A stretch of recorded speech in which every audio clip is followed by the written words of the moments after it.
नमस्ते। मैं ज्योति नाइक। हमारा जीवन देखा जाए तो एक उपन्यास की तरह ही होता है।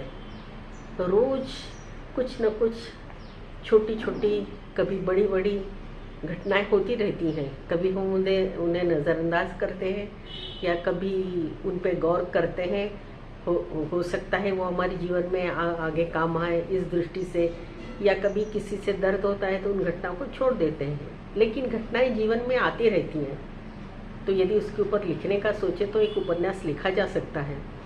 तो इसी के ऊपर कुछ पंक्तियां हैं। शीर्षक है जिंदगी की किताब। आज तकिए के नीचे जिंदगी की किताब मिली। आज तकिए के नीचे जिंदगी की किताब मिली। पहला पन्ना माँ से शुरू हुआ था। कुछ पन्नों पर बचपन बिखरा था। पहला पन्ना माँ से शुरू हुआ था। कुछ पन्नों पर बचपन बिखरा था। याद आए बचपन के साथी, मन थोड़ा भीग गया। याद आए बचपन के साथी, मन थोड़ा भीग गया। कुछ पन्ने युवा उमंगों से भरे थे। कुछ पन्ने किसी की छुपाई हुई यादों से भरे हुए थे। कुछ पन्ने युवा उमंगों से भरे हुए थे। कुछ पन्ने किसी की छुपाई हुई यादों से भरे थे।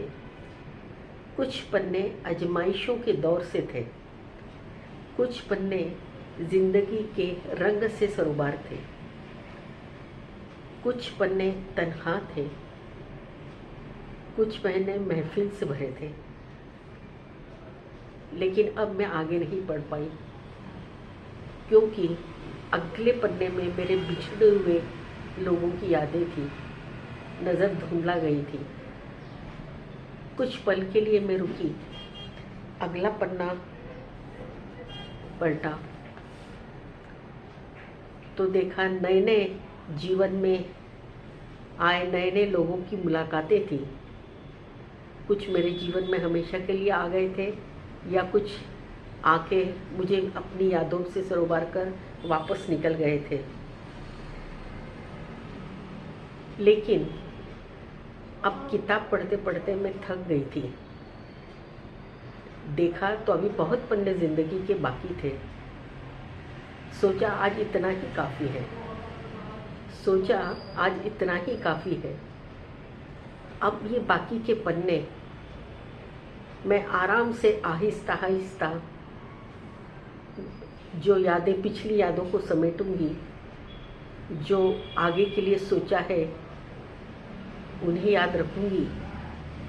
जो आए गए हैं उन्हें याद रखूंगी। और फिर इन पन्नों को धीरे धीरे भरूंगी। और मैंने किताब को धीरे से तकिए के नीचे रख दिया, इसलिए कि शायद फिर कुछ दिनों बाद मैं इसे फिर से निकाल कर पढ़ूंगी। धन्यवाद। है ना सही बात कि हम जब कभी अकेले होंगे तो आप गौर से देखिएगा। आप जब अकेले बैठते होंगे, आप पुरानी यादों में लौट जाइए। आपको पता ही नहीं पड़ेगा कि वक्त किस तरह गुजर जाता है। बचपन आके आपसे मिल जाएगा। आपके बिछड़े साथी आपसे मिल जाएंगे। आपको जब किसी ने दर्द दिया होगा, वो दर्द आपको अभी महसूस होगा और आप रो भी देंगे। या आपको कभी किसी ने बहुत दिल खुलास हंसी से भिगोया होगा, तो आप अभी भी उसी दिल खुलास हंसी से हंस के फिर से तरोताज़ा हो जाएंगे।